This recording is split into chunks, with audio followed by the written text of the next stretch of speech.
Most famous because of my blog, Quantum Science, which Jelena already mentioned.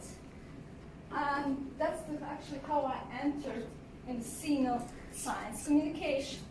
Well, at first I finished biology at faculty University of Science in Sarajevo, but then I couldn't get a job with biology. I really wanted to be an assistant teacher, but due to corruption, nepotism, and these kind of things, I couldn't get a position. If I couldn't get a position, I couldn't get my MA in biology, and I couldn't get my PhD in biology because we didn't have much money for these kind of adventures. So I actually decided to go on another faculty, so I studied literature. And in the end of my fifth year, it's in MA, we had some exercises in creative writing. And we had a task to form a blog and to express something in a blog form. We also had to write a novel, or to write haiku poetry, to write normal poetry, and those kinds of things. But blog was really something interesting. I hated blogs before that because why I had to write about some experiences in the form of a blog. It's boring. For me, that's boring. I don't write and I don't read other people's diaries. I really hate it. But then I actually realized that blog could be very cheap form to address some other things. To write, for example, news about science, to write what's going on in science, to explain to people something in science, and I was very eager to do that.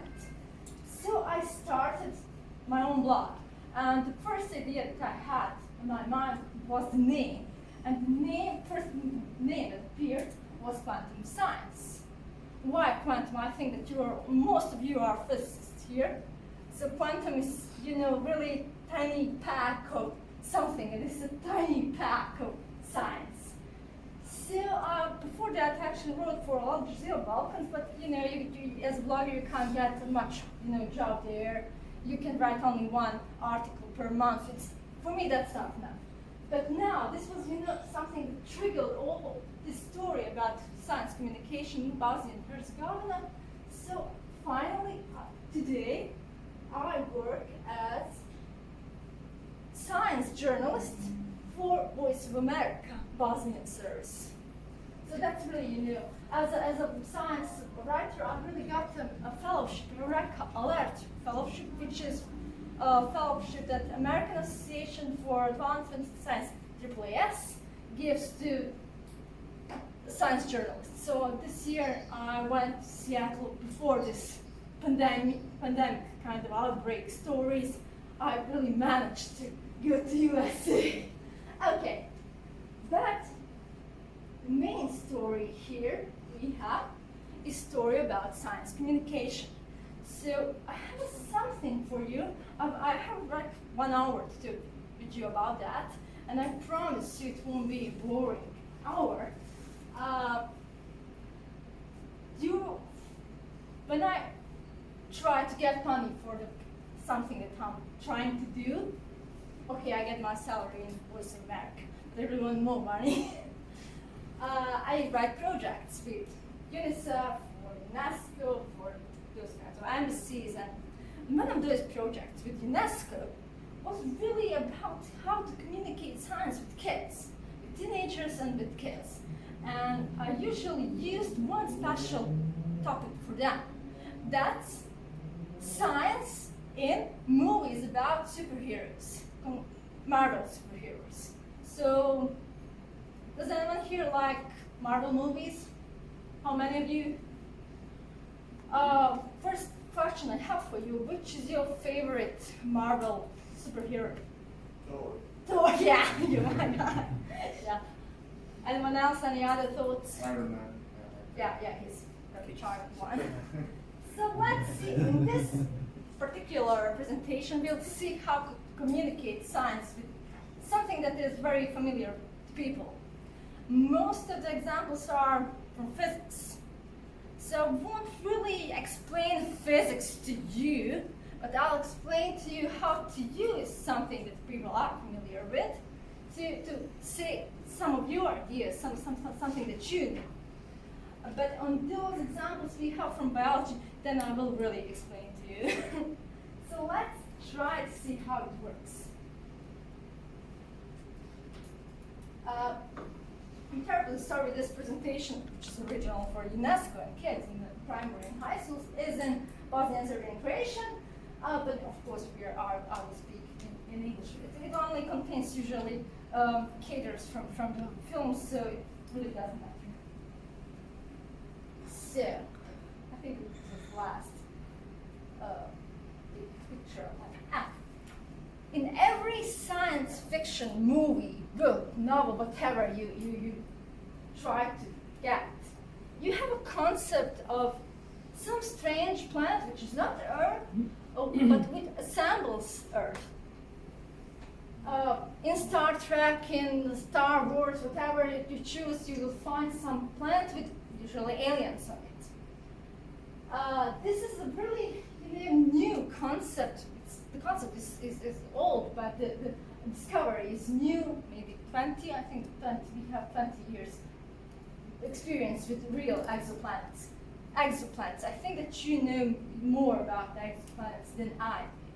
But there is a concept you already know called Goldilocks zone.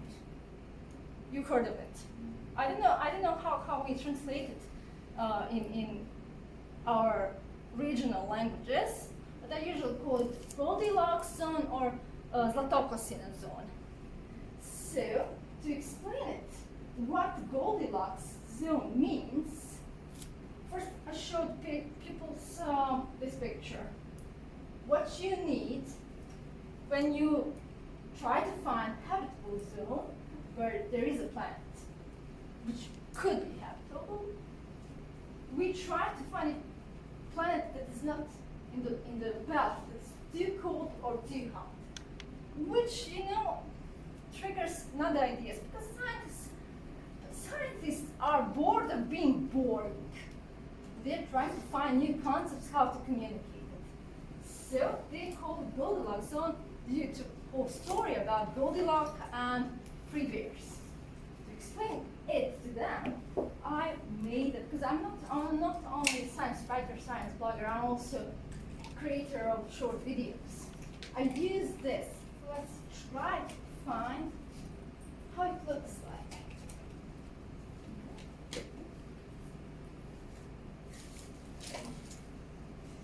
Yeah, the mouse is too quick for me, but I'm managing. I'm going to be in this area. That's Goldilocks zone.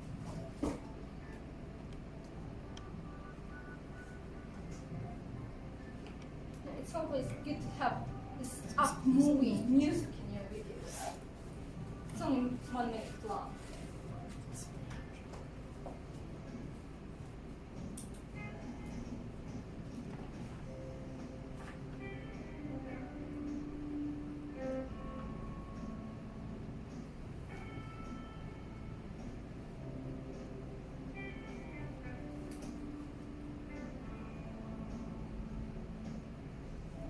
This is actually a complementary supplement to the presentation, which I use with kids. It's made in a software called VideoScribe. Basically, you just put those elements and you animate them.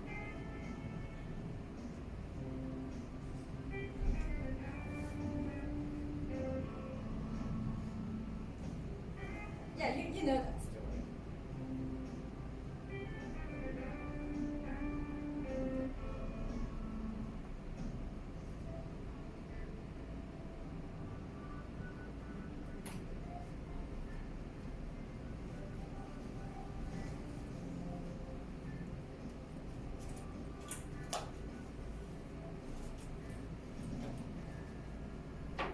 You always have to put your donors in something that they put their money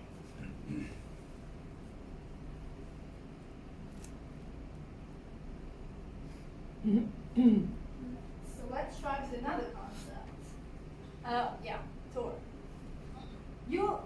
Those of you who watched Tor 1, 2, and 3, Avengers, knew about this bridge.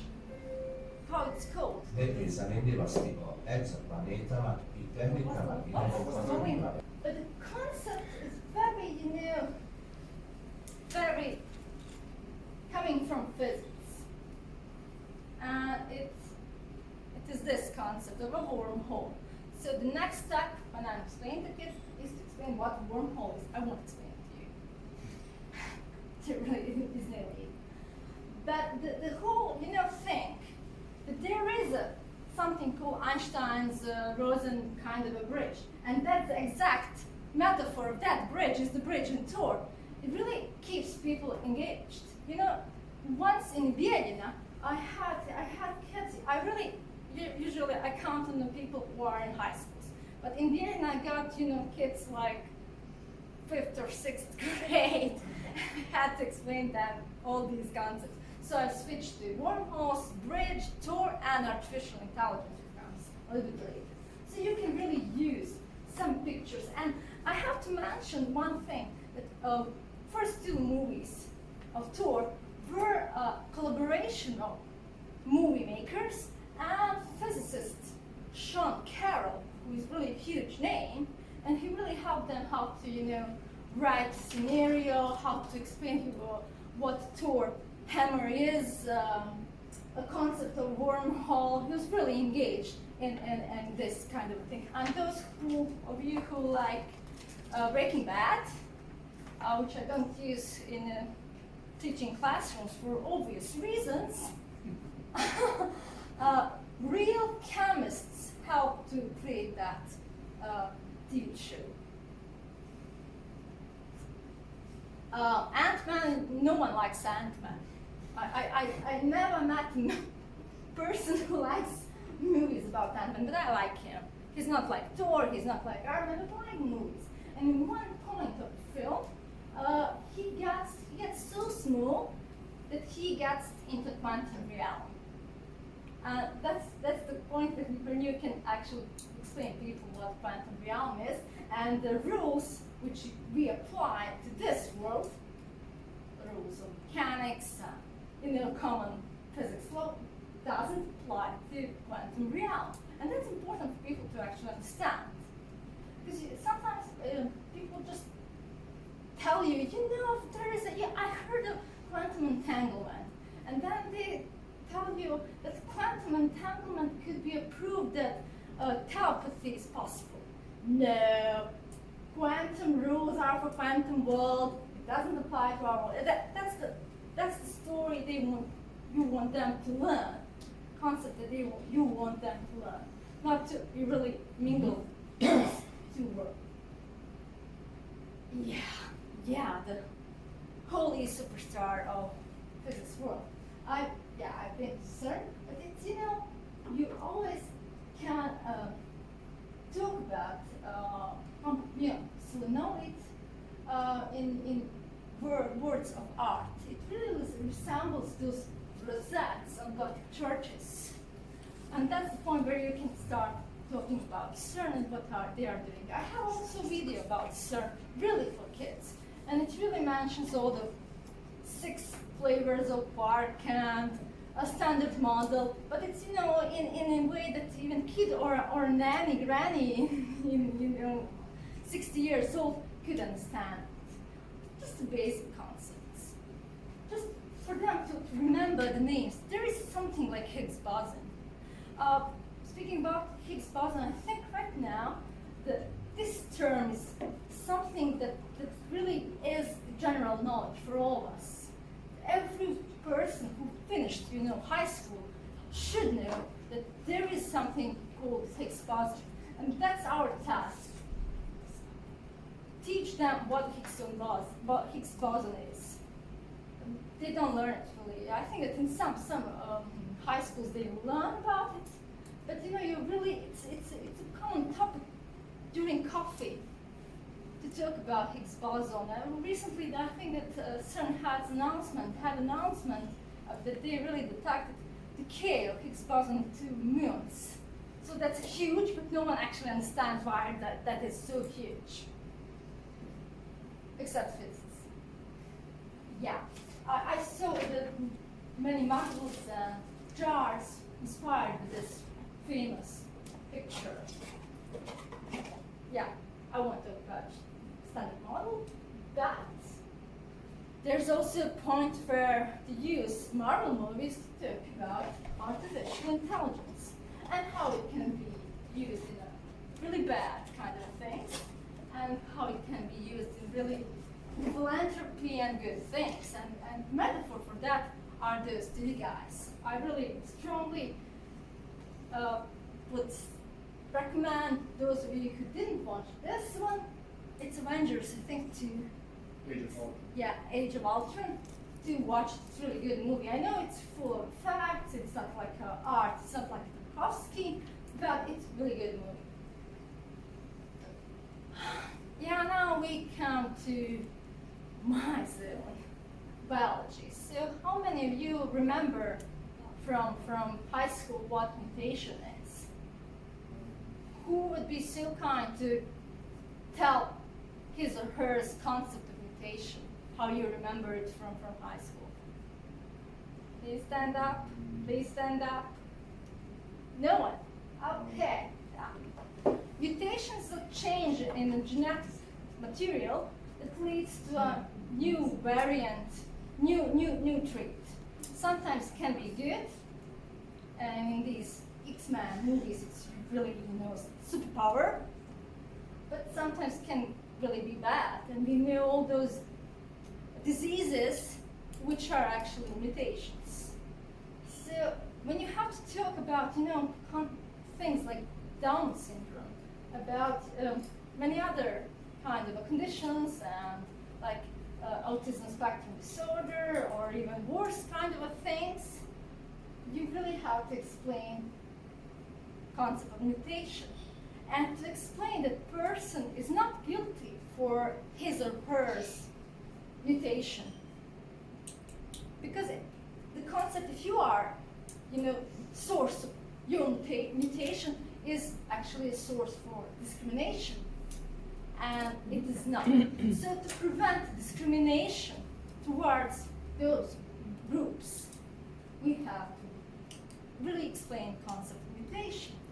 And there is a kid who has Down syndrome, and he goes in a class, small kids, they're first or second grade, they're teachers, and how to explain it to such small kids, something that's so intangible, but by using these kinds of concepts. So you watch maybe you will have kids one day, of course. So you watch a movie like this and try to engage kids. Why is Dr. Xavier in wheelchair? Why? Are they good? Are they bad? Are they guilty for their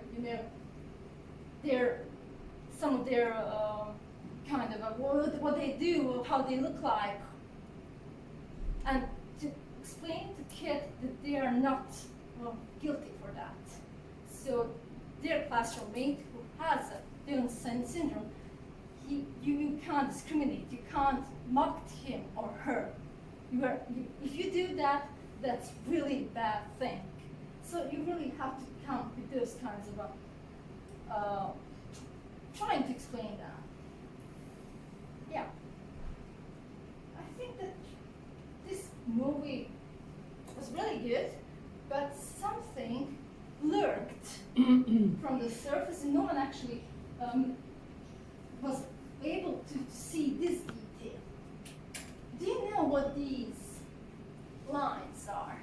Is it, Genes. any bells ringing? Any bells ringing? What it could be? I think the pianist trying to say. Yeah, that's how we see genes.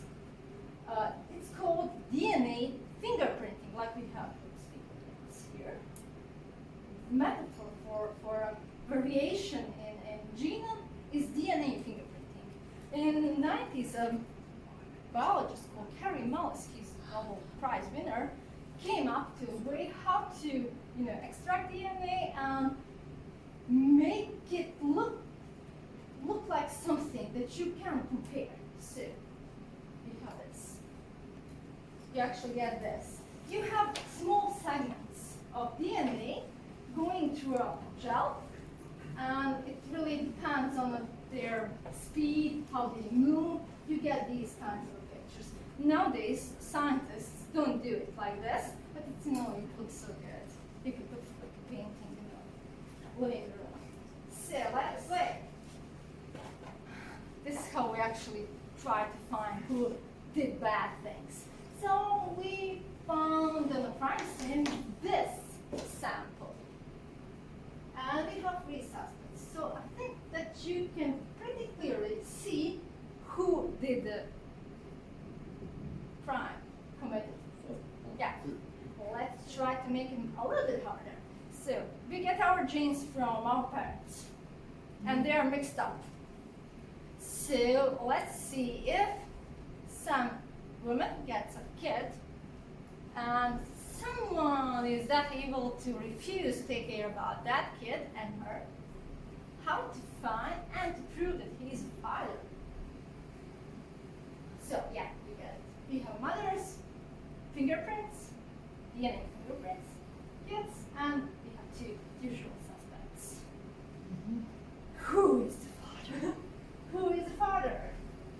Let's try to compare. So the kid has mother genes for this trait, but the males are, they have two. So we have to look for another gene variant. One. Mm-hmm. Yeah, we have more specific parts of DNA fingerprint from male 1 than from male 2. So yeah, you get it right. This one is the telltale. the top ones is the telltale. Two of the first red lines. Yes. Because no mother, no. Oh yeah, Albina. What or who is Venom?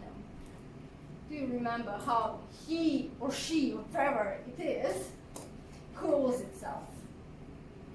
He's from space. Yeah, he's like black material, slimy from space. And he gets into a host and becomes Venom.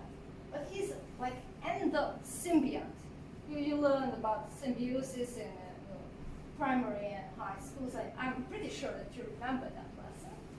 So, do you think that we have endosymbionts in ourselves?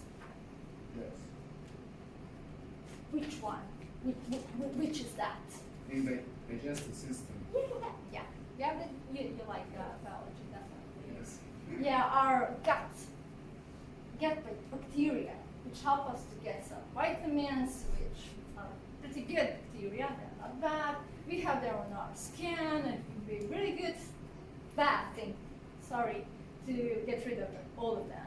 So we have to actually be very careful using these kinds of gels because we are destroying our natural endo and exosymbionts. But it's a way of, I don't know why, but kids really love Venom. They like Carnage, but Venoms, they adore him. I really don't, I think that kids in a really early age of 6, 7 years, they really like kind of horror stories and stuffed things with lots of things. But they are adored, so you can use it to explain them to this gut microbiome. Yeah, there are many other concepts. I don't even think that I have time to explain all of them. Radiation, mutation, which I already explained, gene therapy, and epigenetics. So have you ever heard of epigenetics? It's a pretty new concept. I think it's all like 10 years old. And gene therapy, do you know anything about gene therapies? What is the picture that you see when someone says gene therapy? What do you expect of that kind of a concept? Please talk to me. Do you think that those kinds of diseases could be curable with these kinds of gene therapy things. Like muscular dystrophia, when people are really confined to a wheelchair. Do you think it is really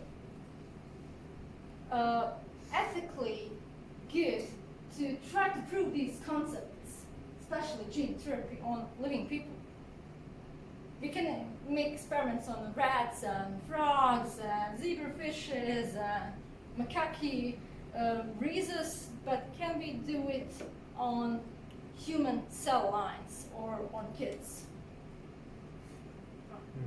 Yeah. No. I think No.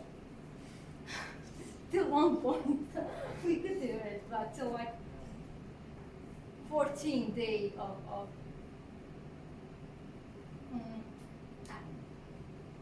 Does this acronym CRISPR-Cas9 means anything to you? Mhm. So that's the way I'm trying to. So this part of the presentation, you just were looking for those concepts of superheroes that we can use to explain other people how something in physics works. Now, I really have to explain, to use all my magical powers to explain what CRISPR is. Well, CRISPR is a tool. It really, you don't pronounce it as a CRR. You really say CRISPR. It's a crispy word. CRISPR, Cas9 or Cas9 in our language. And it's a tool which can actually cut a part of the DNA or RNA. And when you cut it, you can just put another part on it. Like a healthy, this one that we cut, this purple one, is a bad one. It brings bad mutation, disease. And now we cut it and we can replace it with a healthy kind of a sequence. And that's how we would be able in future, in very far future, how to say, to cure those kinds of diseases. CRISPR actually, it's an acronym for clustered, regularly interspaced kind of sequences in RNA. It's an immune system of bacteria. Like we have our immune system, bacteria also have an immune system. Why? Because there are viruses called bacteriophages which attack bacteria. So in order to make them a little bit safer from those kinds of invaders, bacteria has those kinds of molecular scissors to cut the viruses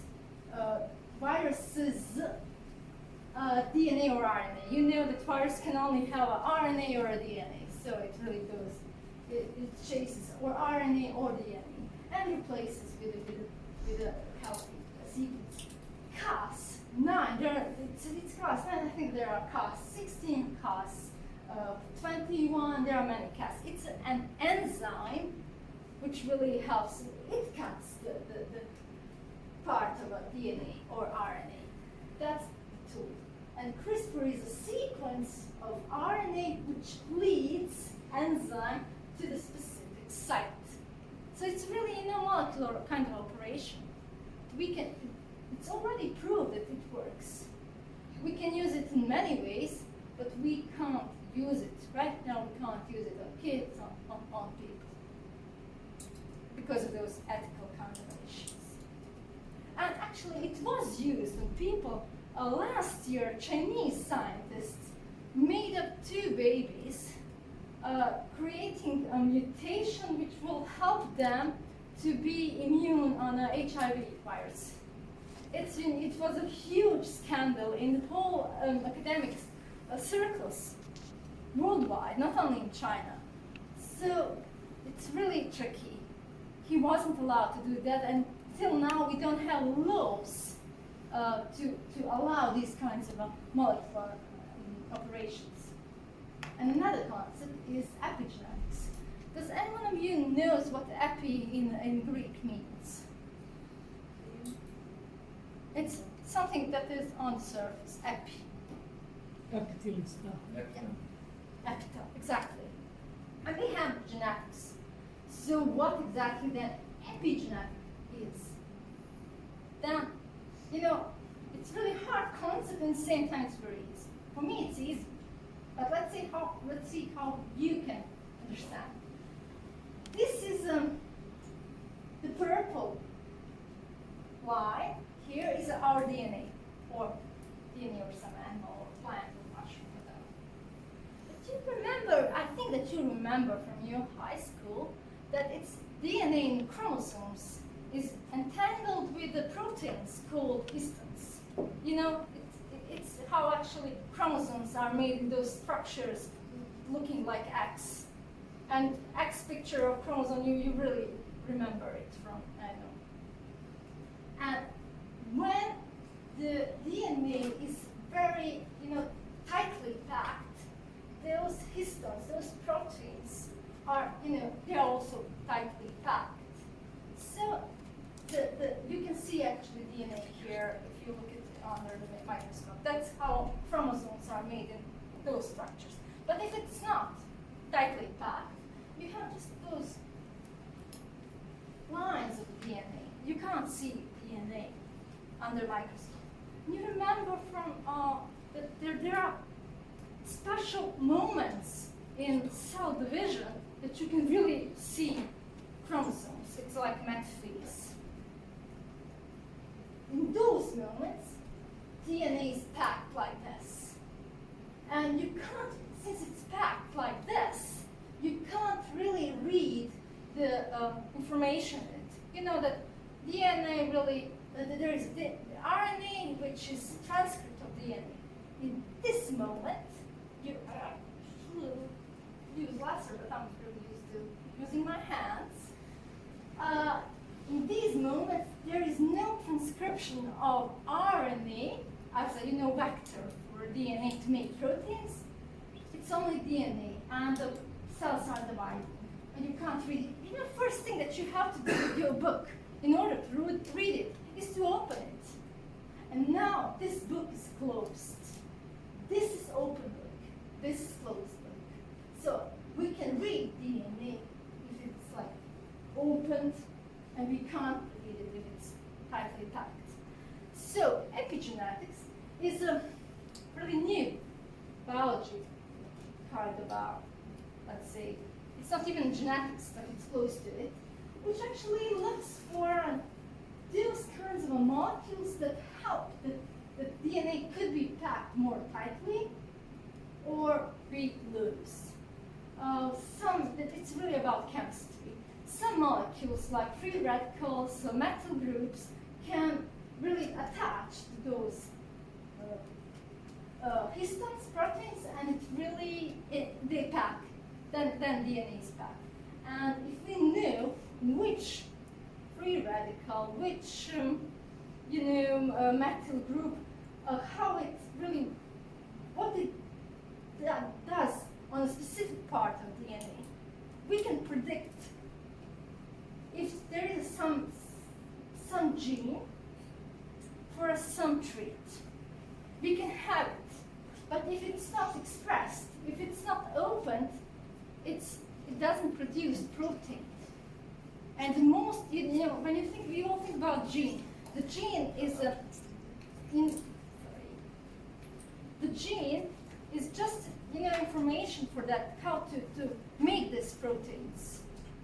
And if you can't read the book of instruction, like in this first part of the picture, your body cannot produce that protein.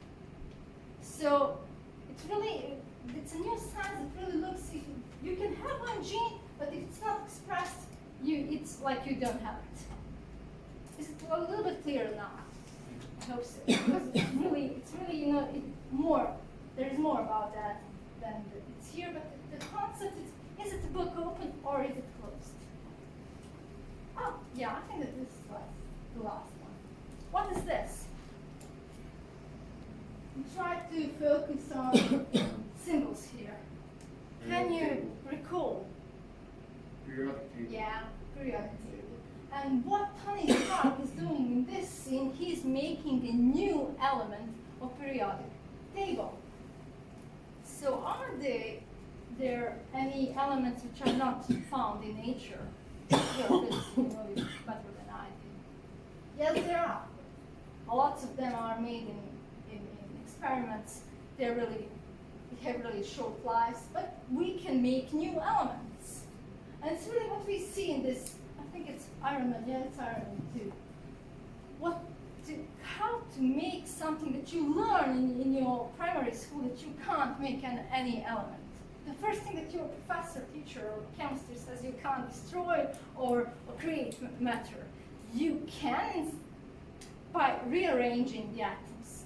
And that's what Tony's talk here does. Yeah, all those magenta colored elements are those that were made in laboratory. The end game means that this is the end, but it's not the end. I would like to ask you to get your smartphones.